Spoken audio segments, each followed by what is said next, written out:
o desejado de todas as nações. Capítulo 7. Em criança.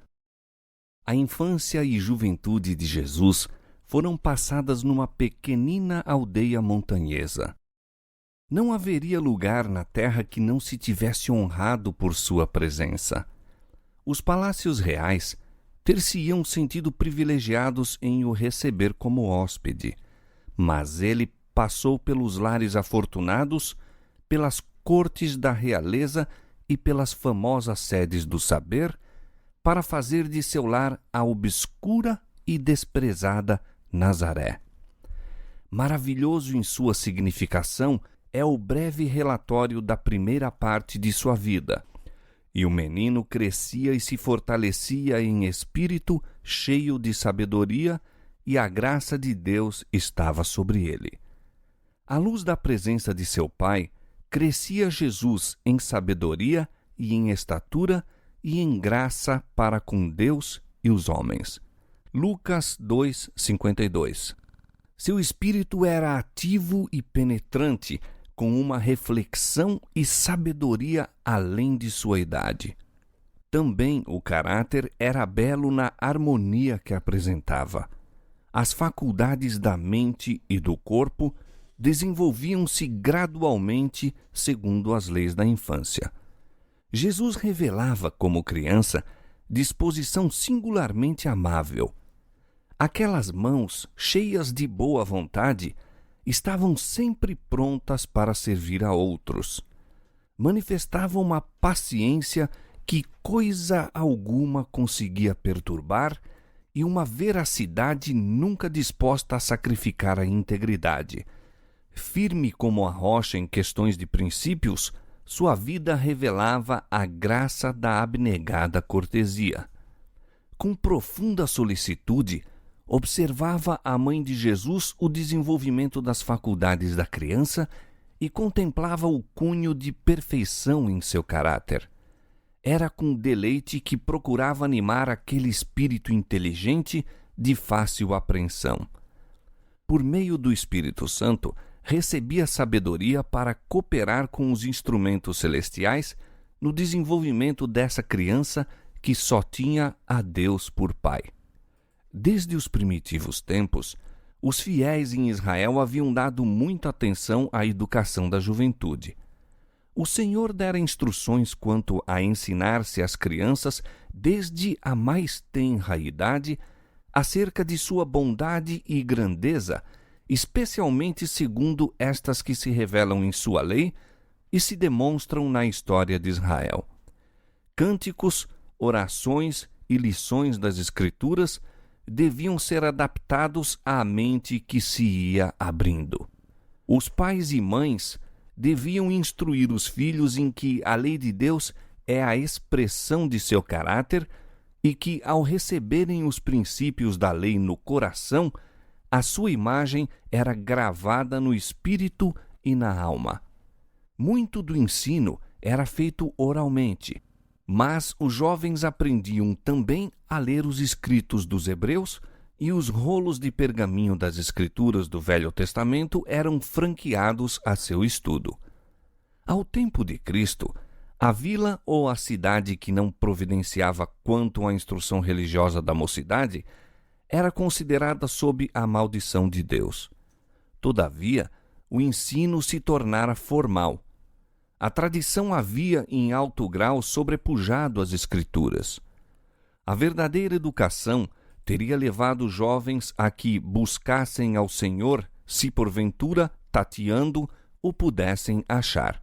Atos 17:27. Mas os mestres judeus davam atenção a questões cerimoniais.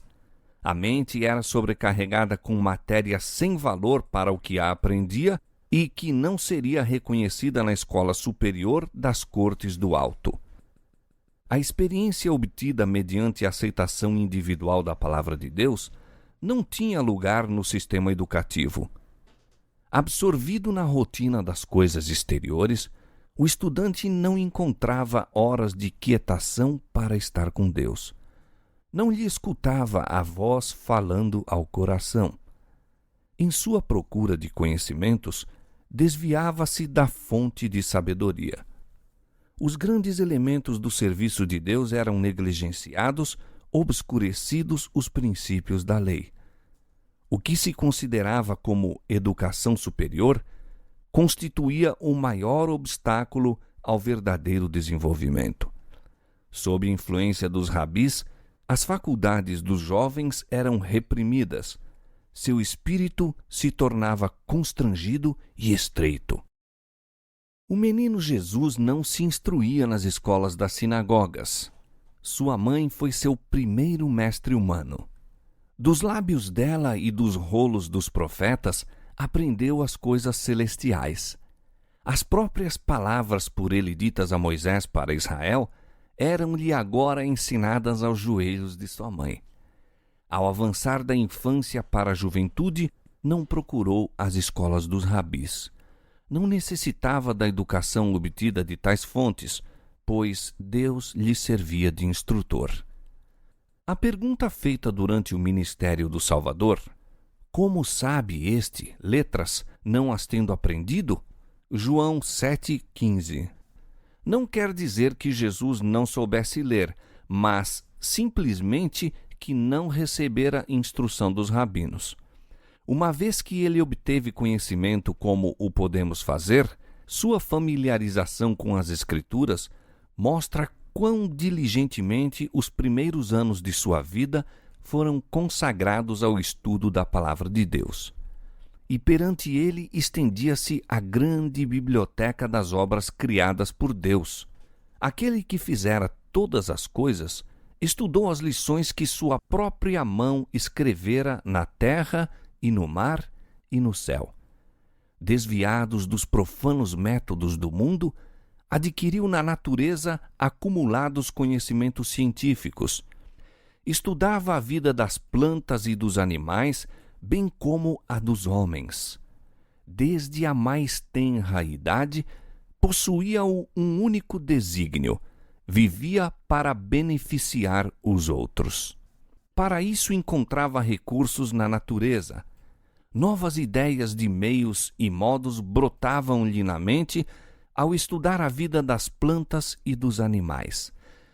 Procurava continuamente tirar das coisas visíveis ilustrações pelas quais pudesse apresentar os vivos oráculos de Deus.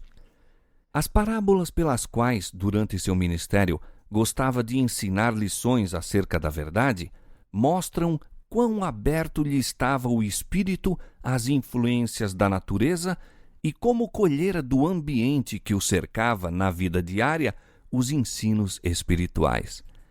Assim se revelava a Jesus o significado da palavra e das obras de Deus ao buscar compreender a razão das coisas. Os seres celestiais serviam-lhe de assistentes e cultivava santos pensamentos e comunhão. Desde os primeiros clarões da inteligência, foi sempre crescendo em graça espiritual e no conhecimento da verdade. Toda criança pode adquirir conhecimento como Jesus o adquiriu. Ao procurarmos relacionar-nos com nosso Pai Celestial através de sua palavra, anjos se chegarão a nós, nossa mente será fortalecida, nosso caráter elevado e apurado. Tornar-nos-emos mais semelhantes a nosso Salvador. E ao contemplarmos o que é belo e grande na natureza, nossas afeições crescem para com Deus. Ao mesmo tempo que o espírito se enche de reverente respeito, a alma se avigora ao pôr-se em contato com o infinito por meio de suas obras. A comunhão com Deus, mediante a oração, desenvolve as faculdades mentais e morais, e as espirituais se robustecem ao cultivarmos pensamentos sobre assuntos espirituais. A vida de Jesus estava em harmonia com Deus. Enquanto criança, pensava e falava como criança, mas nenhum traço de pecado desfigurava nele a imagem divina. Não ficou, no entanto, isento de tentação. Os habitantes de Nazaré eram proverbiais por sua impiedade. O mau conceito em que eram geralmente tidos revela-se na pergunta de Natanael: pode vir alguma coisa boa de Nazaré? João 1,46. Jesus foi colocado num lugar em que seu caráter seria provado. Era-lhe necessário estar sempre em guarda a fim de conservar sua pureza. Estava sujeito a todos os conflitos que nós outros temos de enfrentar, para que nos pudesse servir de exemplo na infância, na juventude, na idade varonil. Satanás era infatigável em seus esforços para vencer a criança de Nazaré. Desde seus primeiros anos, Jesus era guardado por anjos celestiais, todavia sua vida foi uma longa luta contra os poderes das trevas. Que houvesse de existir na terra uma vida isenta de contaminação do mal, era uma ofensa e perplexidade para o príncipe das trevas. Não houve meio que não tentasse para enredar Jesus. Nenhum dos filhos dos homens será jamais chamado a viver uma vida santa em meio de tão renhido conflito com a tentação como nosso Salvador. Os pais de Jesus eram pobres e dependentes de sua tarefa diária. Ele estava familiarizado com a pobreza, a abnegação, as privações. Essa experiência serviu-lhe de salvaguarda. Em sua laboriosa vida, não havia momentos ociosos para convidar a tentação. Nenhuma hora vaga abria a porta às companhias corruptoras. Tanto quanto possível, cerrava a porta ao tentador. Ganho ou prazer, aplauso ou reprovação, não o podiam levar a condescender com uma ação má. Era prudente para discernir o mal e forte para a ele resistir.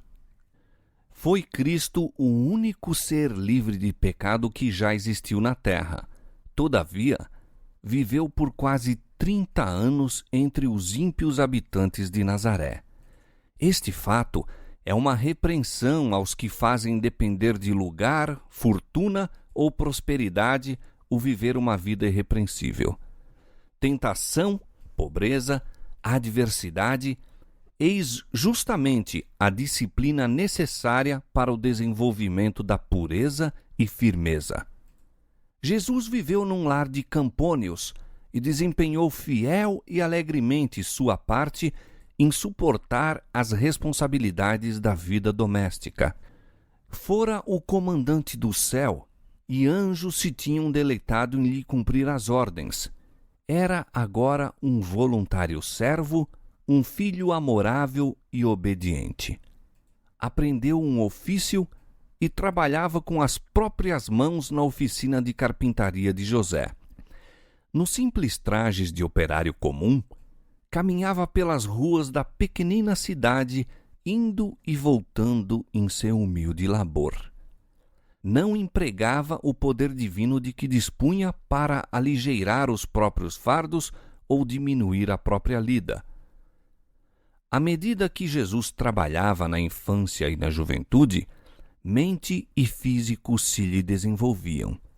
Não empregava descuidadamente as forças físicas, mas de maneira a conservá-las sãs, a fim de fazer o melhor trabalho possível em todos os sentidos.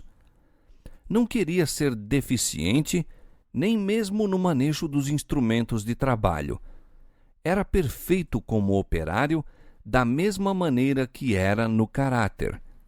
Pelo exemplo, ensinou que nos cumpre ser industriosos, que nosso trabalho deve ser executado com exatidão e esmero, tornando-se assim honroso. O exercício que ensina as mãos a serem úteis e educa os jovens em fazer sua parte quanto às responsabilidades da vida, comunica a robustez física e desenvolve todas as faculdades. Todos devem procurar fazer alguma coisa que lhe seja útil ou de auxílio a outros.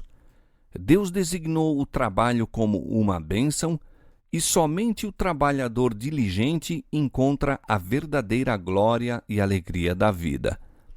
A aprovação de Deus repousa com amável confiança sobre as crianças e jovens que desempenham alegremente sua parte nos deveres da família, partilhando as responsabilidades do pai e da mãe. Tais filhos sairão de casa para ser úteis membros da sociedade. Através de sua existência terrestre, Jesus foi um ativo e constante trabalhador. Esperava muito resultado, muito empreendia, portanto. Depois de iniciar o ministério, disse: convém que eu faça as obras daquele que me enviou enquanto é dia. A noite vem, quando ninguém pode trabalhar. João 9:4. Jesus não se esquivava a cuidados e responsabilidades como fazem muitos que professam ser seus seguidores. É porque procuram furtar-se a essa disciplina que tantos são fracos e ineficientes. Podem possuir preciosos e amáveis traços, mas são sem fibra e quase inúteis quando há dificuldade a enfrentar e obstáculos a transpor. A positividade e energia, a solidez e resistência de caráter manifestadas em Cristo têm de se desenvolver em nós mediante a mesma disciplina que ele suportou, e caber-nos-á a mesma graça por ele recebida. Enquanto viveu entre os homens, nosso Salvador participou da sorte dos pobres. Conhecia por experiência seus cuidados e asperezas e podia confortar e animar a todos os humildes obreiros. Os que possuem verdadeira concepção dos ensinos de sua vida não pensarão nunca que se deva fazer distinção de classes, que os ricos devam ser honrados de preferência aos pobres dignos. Jesus punha em seu trabalho alegria e tato. Muita paciência e espiritualidade se requerem para introduzir a religião bíblica na vida familiar e na oficina, suportar a tensão dos negócios do mundo e, todavia, conservar as vistas unicamente voltadas para a glória de Deus. Aí é que Jesus foi um auxiliador. Nunca estava tão cheio de cuidados do mundo que não tivesse tempo para pensar nas coisas de cima. Exprimia frequentemente o contentamento que lhe ia no coração, cantando salmos e hinos celestiais. Muitas vezes ouviam os moradores de Nazaré sua voz erguer-se em louvor e ações de graças a Deus. Entretinha em cânticos comunhão com o céu. E quando os companheiros se queixavam da fadiga do trabalho, eram animados pela doce melodia de seus lábios. Dir-se-ia que seu louvor banisse os anjos maus e, como o incenso, enchesse de fragrância o lugar em que se achava. O espírito dos ouvintes era afastado de seu terreno exílio para o lar celestial. Jesus era a fonte de vivificante misericórdia para o mundo, e durante todos aqueles retirados anos de Nazaré, sua vida fluía em correntes de simpatia e ternura. Os velhos, os sofredores, os oprimidos de pecado, as crianças a brincar em sua inocente alegria, as criaturinhas dos bosques, os pacientes animais de carga, todos se sentiam mais felizes por sua presença. Aquele cuja palavra poderosa sustinha os mundos, detinha-se para aliviar um pássaro ferido. Nada havia para ele indigno de sua atenção, coisa alguma a que desdenhasse prestar auxílio. Assim, à medida que se desenvolvia em sabedoria e estatura, crescia Jesus em graça para com Deus e os homens. Atraía a simpatia de todos os corações mediante a capacidade que revelava de se compadecer de todos. A atmosfera de esperança e valor que o circundava tornava-o uma bênção em todo lar. Muitas vezes na sinagoga, aos sábados, era convidado para ler a lição dos profetas e o coração dos ouvintes fremia, pois nova luz brilhava nas palavras familiares dos textos sagrados. Não obstante, Jesus fugia à ostentação. Durante todos os anos de sua residência em Nazaré, não fez exibição de seu miraculoso poder. Não buscou altas posições, nem pretendeu nenhum título. Sua vida quieta e simples, e mesmo o silêncio das Escrituras a respeito dos primeiros anos de sua vida, ensinam importante lição. Quanto mais simples e tranquila a vida de uma criança, quanto mais livre de excitações artificiais e quanto mais em harmonia com a natureza, tanto mais favorável é ela ao vigor físico e mental e à robustez espiritual. Jesus é nosso exemplo.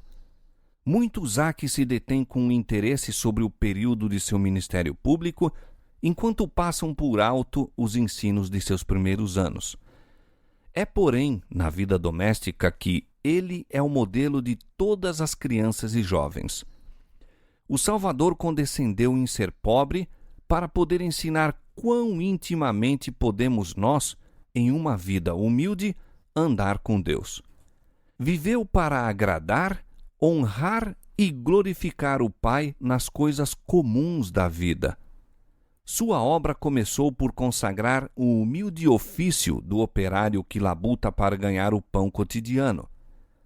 Quando trabalhava ao banco de carpinteiro, fazia tanto a obra de Deus como quando operava milagres em favor da multidão.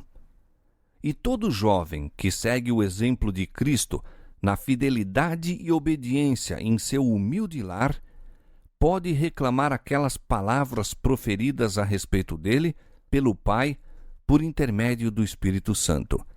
Eis aqui o meu servo, a quem sustenho, o meu eleito, em quem se compraz a minha alma.